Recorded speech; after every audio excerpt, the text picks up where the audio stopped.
Morning, everybody. Crappy Mondays, and welcome to the news agenda with me, Fleet Street Fox. And today I'm joined by the Mirror's deputy online political editor, Lizzy Buchan. Morning, Lizzy. Morning. Now, this is the People's Pay-Per-View, so get into the comments, ask us your questions. I don't know how your Monday's going. Mine began with an exploding box of Ready Breck, which went all over me. I'm still picking it out of my hair. Just typical Mondays, really. So those of you listening later on podcasts, just have to pray that it's soon Tuesday, won't you?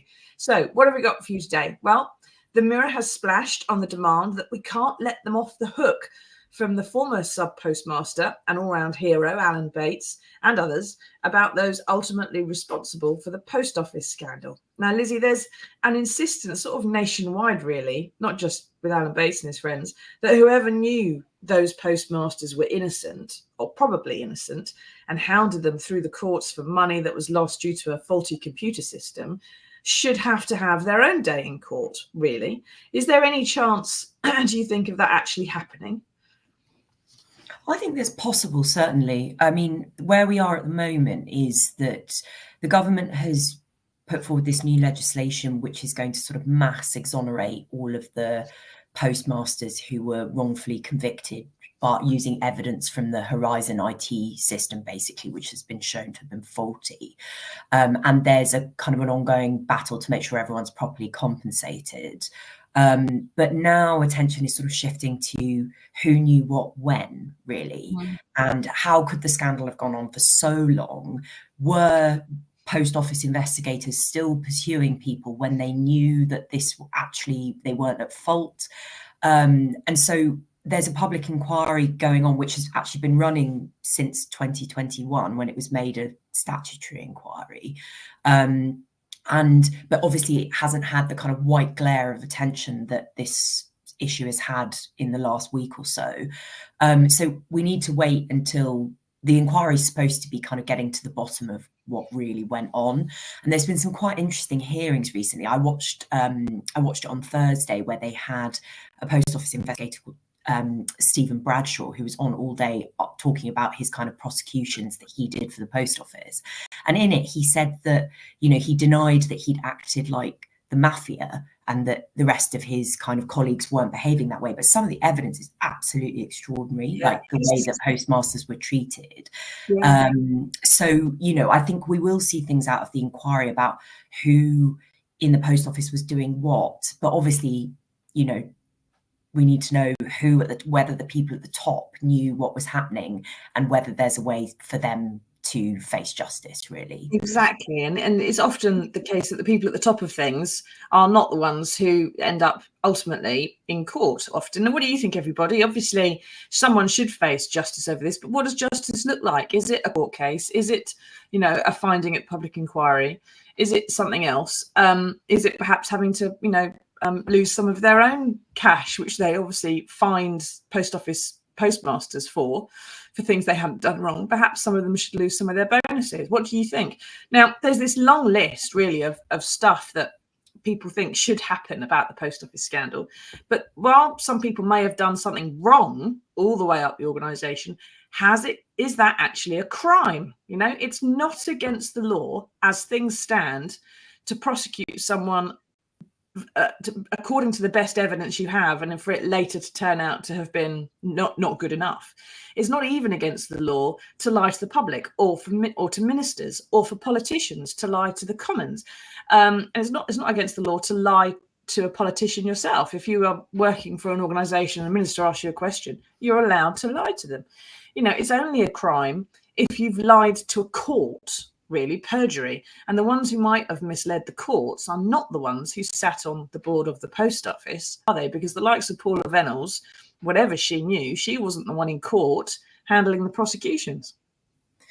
No, that's right. I mean, the Met Police has said that it's looking into possible instances of perjury, so sort of lying to courts and perverting the course of justice already. And it is also looking at possible cases of fraud. So this is sort of with the post office, and also, I believe, the fraud. I believe some of the perjury offences are to do with Fujitsu, a Japanese company who developed the Horizon software. So if post office investigators were bringing private prosecutions which they knew to be false, then that is a crime, and they could be found to have committed those offences. But also, I think that there are ways that the police could look into the fact that if, let's say, Paula Venables or somebody more senior in the post office did know that this wasn't true and authorised, sort of issued a directive saying we need to keep pressing on with this anyway, or concealed information, there are ways that they could be held to account. But I think it is difficult to kind of get to the bottom of who knew what when, because lots of people aren't in post anymore. There's a long time has passed since some of these early cases, and there's some interesting. There was an interesting story yesterday as well, suggesting that the post office is refusing to give postmasters their personal records, which is makes it difficult for them to claim compensation. So there's clearly, there's a lot of people with a lot of skin in the game here.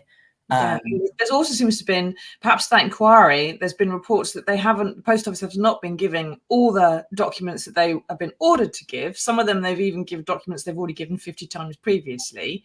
The WhatsApps have not appeared. Getting to be a bit of a pattern, that one, isn't it? Just a quick FYI to those people who tend to turn on disappearing messages on their WhatsApps. If you do that to a journalist, we just screenshot them. Doesn't make any difference.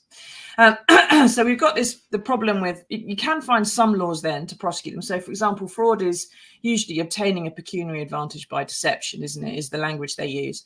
And so they'd say, well, perhaps the post office, which made money out of this, and or individuals who got bonuses because the post office accounts were at a certain level, if they've obtained that pecuniary advantage by some kind of deceit, then you can prosecute them for fraud. But there's a lot of ifs there.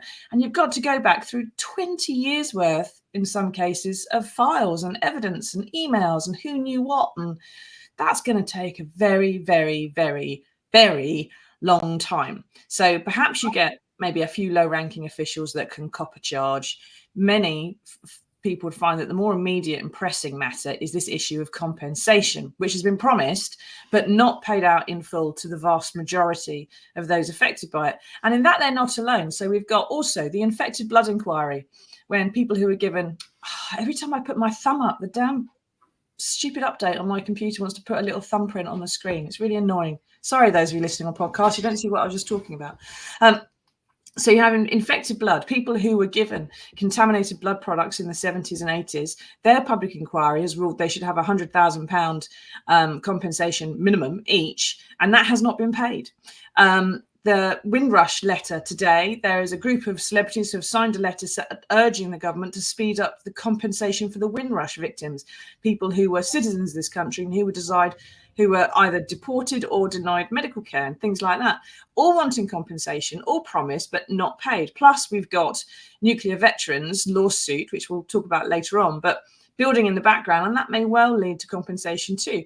Do you think, Lizzy, that Rishi's just punting all these big payments into the long grass so that the immense bill for years, of which for the majority of the time was Conservative-led injustice, lands on Labour's doorstep rather than his own? I think that you could make an argument for that in certain cases, such as there was I think it was before Christmas, the infected blood compensation.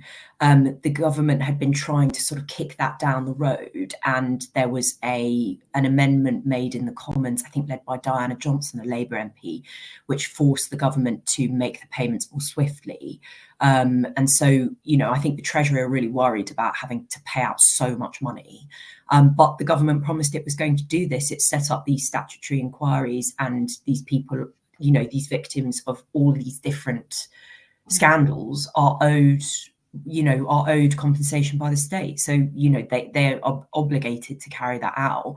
I think, with the post office scandal, the government has said that they're going to try and make sure everyone's exonerated by the end of this year. Obviously, we know that we have an election this year at some point. So where the compensation falls in that is another matter. They've said that they'll do it swiftly, but there's not been a commitment of a certain date of when that could happen. The government argues that's because not everybody wants to claim the sort of, everybody apart from the group that won a group action against the 555 who won a group action, they're offered a sort of separate payment because they've already won litigation in this case. But everybody else is sort of being offered a blanket payment of £600,000, but they can ask for more if they feel that their circumstances demand it. So the government's argument will be that some people may want more, may not be prepared to accept what they're being offered. And so that then needs to go through a process. So, there's no reason why a large number of people can't get their payments, and the small number who don't want that and want to argue further can do so. But I think, if this is probably the last thing Rishi Sunak needs heading into an election when the public finances are already, only in a slightly sketchy place and there's not a lot of money to play with. But, these people are owed money. Yeah, and that's it. And it's, of course, there's some who've had convictions, some who weren't convicted, some who lost their homes, some who didn't, and all the rest of it. But it's hard to see quite, unless they do it very, very quickly, how they can possibly get the bill exonerating those who were convicted through in time before they have to dissolve Parliament for a general election at some point. It's got to go through a certain process, and they've got to get that bill through. It's only a one-line bill. It's going to take some arguing, I would have thought. You could say that the government can always find time to get legislation through if it really wants to. I mean, you can see, we'll talk about it later, they're trying to rush this Rwanda legislation through because it's a priority. So if the government wanted to get the exoneration bill through, it can do it. It just depends whether they want to throw everything at it or not. Exactly. It depends whether people, when it comes around to being on the doorsteps, are still talking about the post office, I suspect. Anyway, on to the main story of the day. And this is only on page 11 of today's Mirror, all right? But it's going to be the main story driving the news agenda of the week. And we always try and discuss and explain why these things are going to be on the news agenda. So it's why we call the show what we do. And it's about immigration this week. So yesterday morning, 5 asylum seekers drowned off the coast of France in freezing cold waters as the small boat they were in capsized. Those on board included mothers and children. We don't know who's among the dead yet. It just goes to show, doesn't it, Lizzie, really, that even in the depths of winter, if there's one calm day at sea, those people smugglers will shove the old lucrative tokens through the mincing machine, which is the English Channel, and they don't really care who suffers as a result of it. What's actually being done to stop the people traffickers, aside from any Rwanda legislation? What's being done with France to stop them getting on that boat in the first place? I mean, the government's thrown everything at Rwanda because they say that they think it's going to work as a deterrent to people basically trying to make that crossing over the channel. We've not got a lot of evidence to suggest that the prospect of it is acting as a deterrent in any way. There have been MPs who claim that, they've seen evidence that people smugglers are sort of being put off by that. I've not seen any evidence to suggest that's the case. Or that even if the Rwanda scheme was operational, that would be the case. The UK has signed a pact with France and is pouring millions of pounds into trying to sort of strengthen patrols along the coast, the French coast, to try and stop people smugglers basically getting people into those boats on the coast and setting off for the UK. But again, that is a challenge that the French are battling with as much as we are. Relations with France are better now than they were under both Boris Johnson and Liz Truss. They were pretty bad. But, we're still seeing huge numbers of people making that crossing. Last year, the number of small boat arrivals did decrease, I think, by around a third. But it's still a huge number of people. And like you say, there had been a sort of lull over the Christmas period because the weather was really poor. But as soon as they were able to do so, people were trying to make that crossing, and 5 people sadly lost their lives. Yeah, exactly. Something more has to be done on that. But if they're focusing on Rwanda, they're not going to spend the money so much on France, are they? Mike says, will the Rwanda bill end up being strengthened? And if it is, will the One Nation Conservatives decide they'll vote against? I don't imagine that they will. This is one of the issues that we've got now, this sort of Tory infighting, which is going to be happening this week as the Rwanda bill comes back to the Commons. Now, just before Christmas, if you remember, everybody, there was a vote on this. Half the Tory party, the One Nation caucus, as it's known, said it was a bit too tough. They didn't like it, but they would just about swallow it as long as it didn't change. And a good third or so, or a quarter of the Tory party said it wasn't tough enough and wanted it to change. A lot of them abstained, but not quite as many that didn't like it. So the numbers weren't there, although the noise was.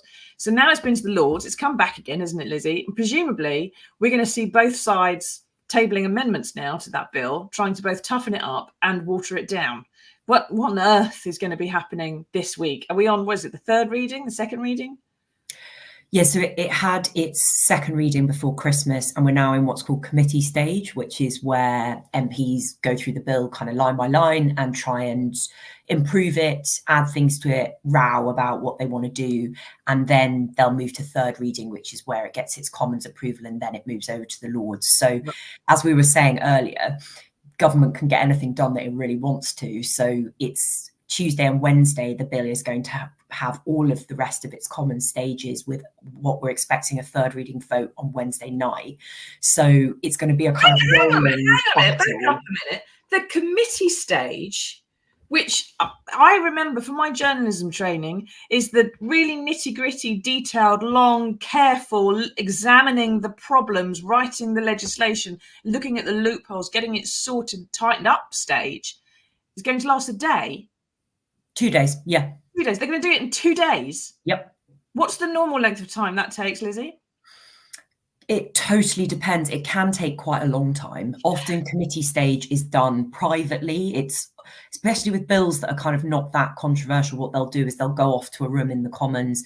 A few MPs who are on the committee for the bill will go through it. No one really pays a lot of attention to it till it comes back to the Commons with the amendments to it for third reading, and then it will pass. So sometimes it can take weeks, sometimes longer, depending on, how complicated the bill is and also how pressing it is to get it through Parliament.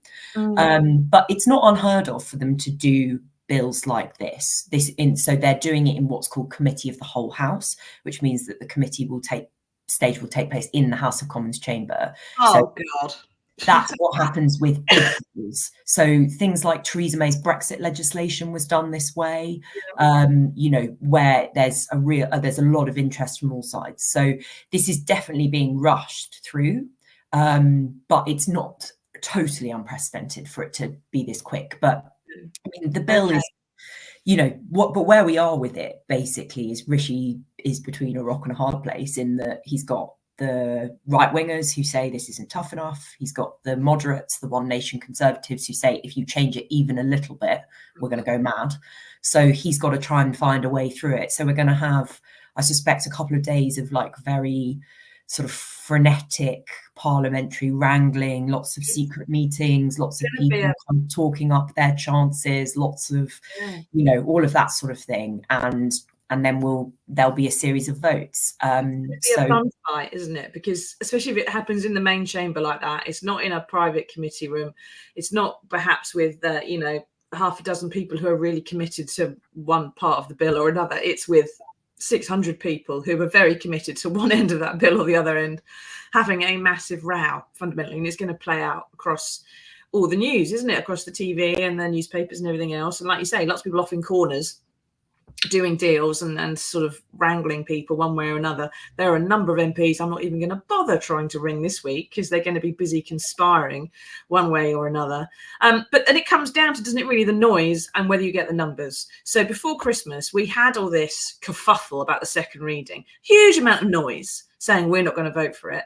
And then in the final analysis, actually, most of the sort of the splitters just abstained, or they went for it and said we'll get them later when it comes back to the Commons. They weren't as committed as the noise was making them out to be. Do you think that's going to change this time round, or are they going to harden or soften their support, or is it just it's going to be the same, just a load of old this, and then they're going to do it anyway? I think it's probably too early to say, because it will depend slightly on what conversations are had behind closed doors, whether Downing Street decides to offer some concessions to either side, whether some deals are struck. I would say, as a veteran of Parliament's Brexit wars, and I'm sure many people who are watching this will remember, that there's often a situation where a lot of MPs will talk a big game and say that they're going to vote something down, and then when it comes to the crunch, they don't quite do it. So I wouldn't be surprised if we end up in a slightly similar situation to before Christmas, where a lot of people abstained. I think there may well be more rebellions than there was before, but only something like 28 or 29 Conservative MPs need to vote against the bill for the government to lose. But the government is not going to want to lose this bill. It is sort of the centerpiece of Rishi Sunak's parliamentary agenda, and if they don't get it through, that is really serious business for him. So I think that the government will throw everything at it. The rebels want to be able to seem like they've won. So I think I suspect they'll probably try and find a way through it. But another really interesting thing that you've seen today as well, slightly separately, is there's a big poll in the Telegraph suggesting that the Conservatives might face a 1997 style wipeout where Labour would win a 120-seat majority and 11 cabinet ministers would lose their seats, and the red wall that Boris Johnson won in 2019 would all fall. What a shame. Sorry? What a shame. The timing's very interesting that this has come out today of all days. 1997. Go on, sorry, Lizzy. I was just going to say the timing of this is very interesting that it's come out today of all days. This poll was done by YouGov. It's legitimate. It's very interesting, but it was funded by a group of Conservative donors. So it's quite an interesting time for, something like that to come out to sort of give a really strong message to Downing Street that things aren't working and they need to get a grip. Just as they're about to set out their Rwanda stuff, and perhaps also to the MPs that you're all at risk if you keep mucking around like this. Mm-hmm. What do you think, everybody? Do you think the Rwanda bill really matters? Do you care about it one way or the other? Because it seems to me that regardless of who you're talking to, what their political views might be, sort of the support for a Rwanda bill is fairly soft, and it's a minority. It's a significant minority, but it isn't a minority, maybe 30-40%, and then another 50% probably anti, and the rest are kind of don't know. There seems to be a bit, the country doesn't really know, a bit don't really like it, but about the whole thing.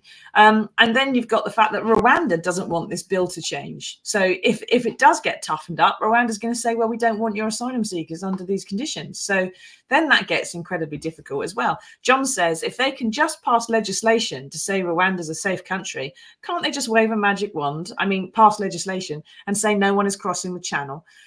John, I dare say that may be one of the next things that we look at, is that how you start assessing channel migrant crossings, and are they still in the boat when they actually arrive on English shores? And if they happen to have got out of the boat by that point, maybe have one foot on land, they might say, well, they're not in a boat, they've walked here or something, and there'll be some other way around it. They may well start reassessing these things. But where do you think we are in the numbers? Because we've got 100 or so in the One Nation caucus, the kind of the soft, the Tory wets, as Maggie Thatcher would have called them, who don't want it toughened up. Maybe 50 in like the Common Sense group, European Research Group, the hard right end of the Tory party that are a bit more insistent upon things.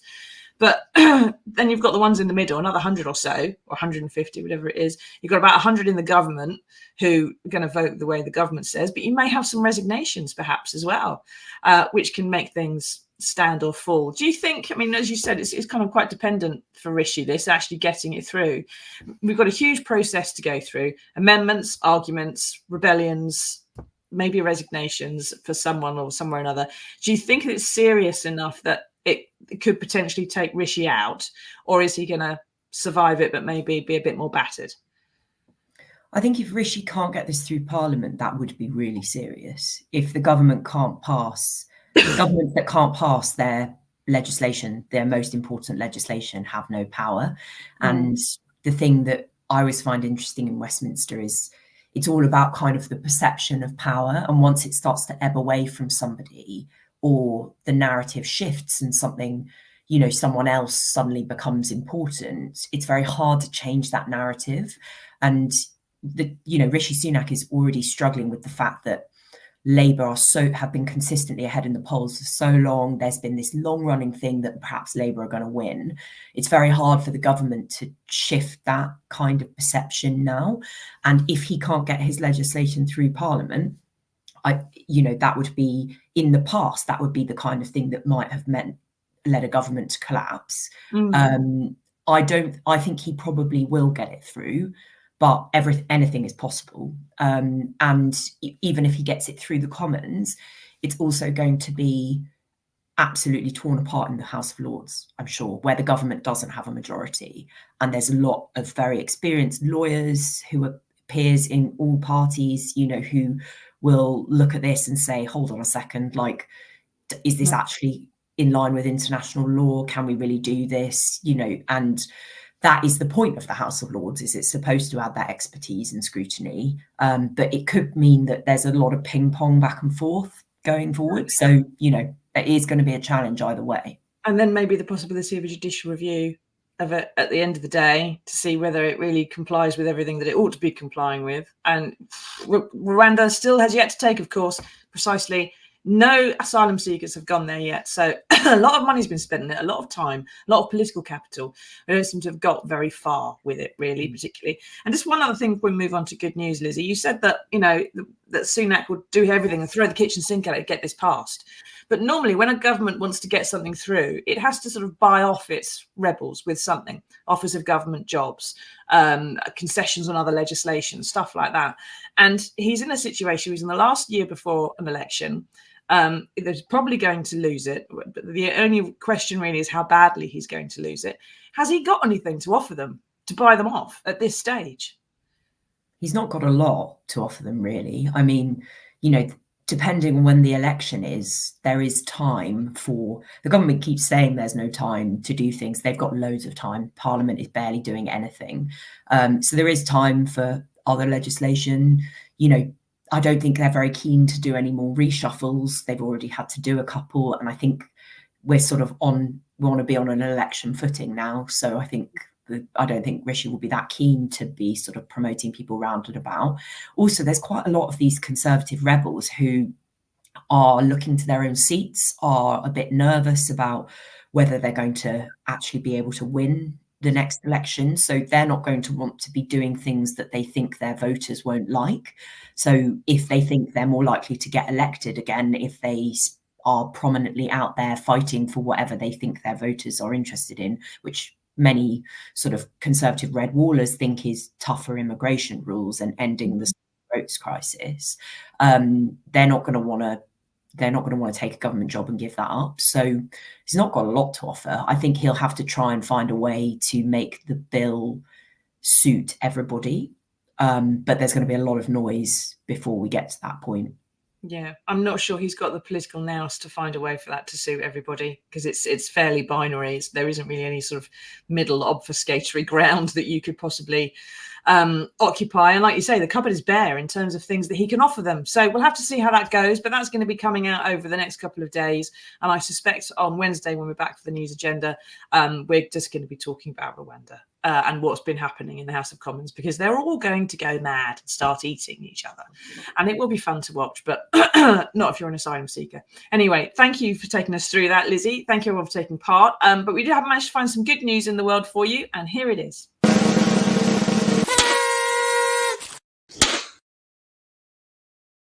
Now, we speak about nuclear veterans on this show because they're very much my baby, but in today's paper, there's a story about them that I didn't write. Hooray! Now, personally, I would call it good news that someone else is paying attention to these when I'm not shouting at the news desk about it.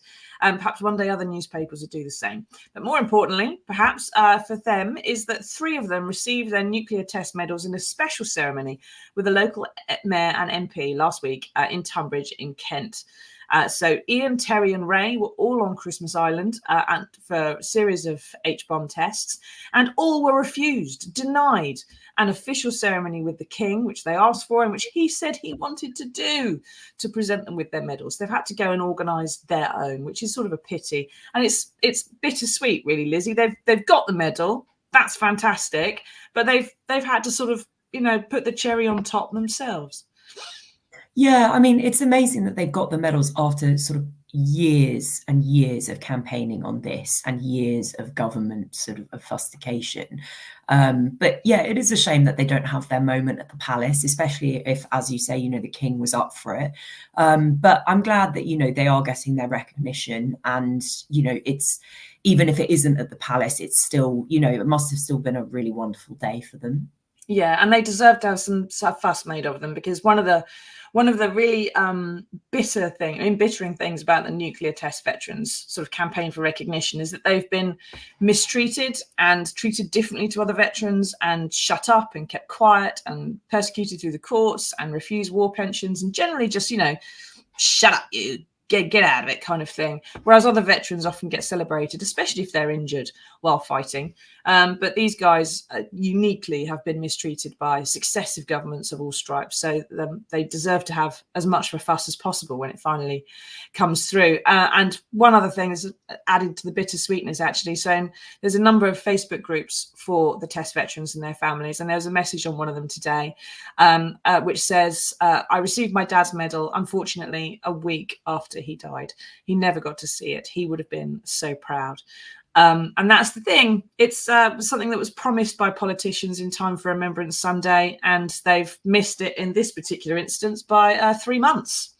So well done, the MOD. There's a veteran there who should have had it. He should have had it in his hand before he died, and he didn't get to see it. But his family have at least been able to mark it and know that he had the honour, and he knew the honour was coming. It just didn't have it in time, which is sort of the big story about the nuclear veterans, really. If we ever get to the point of, as the post office scandal is now, of actually being able to say, well, where is the compensation you promised, and where is the justice, and who do we prosecute about this, then I suspect there'll be absolutely nobody left to fight if we get to that point. But the mirror will carry on, because we always have, and that there'll still be descendants and children and so on who will keep fighting as well.